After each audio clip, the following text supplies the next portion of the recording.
আমি জন্মতিথি জন্ম দিৱস পালন কৰি মনুষ্য জীৱনটোক সুৰক্ষা দিয়াৰ দায়িত্ব গ্ৰহণ কৰিব লাগিব। কেৱল কেক কাটি মমডাল নুমুৱাই জন্মতিথি পালন কৰিলেই মনুষ্য জীৱনৰ সাৰ্থকতা থাকিব নোৱাৰে।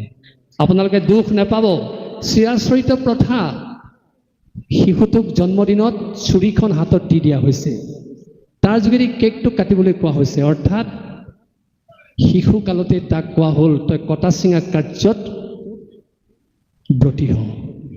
আৰু সেই চিন্তা দিয়াৰ পিছত সি মানুহ মাৰিবলৈ কিয় কুণ্ঠাবোধ কৰিব? আমি মিঠাতেলৰ চাকিগছ লগাই আমাৰ অসমৰ সমাজৰ পৰম্পৰা অনুসৰি আমি যিকোনো অনুষ্ঠান অনুষ্ঠিত কৰোঁ, তাৰ ঠাইত জন্মদিনত মমডাল নুমুৱাই, জ্ঞানৰ বন্তি নুমুৱাই তাক আন্ধাৰৰ বৃত্তলৈ সোমাবলৈ তাক পঠিয়াই দিয়া হ'ল।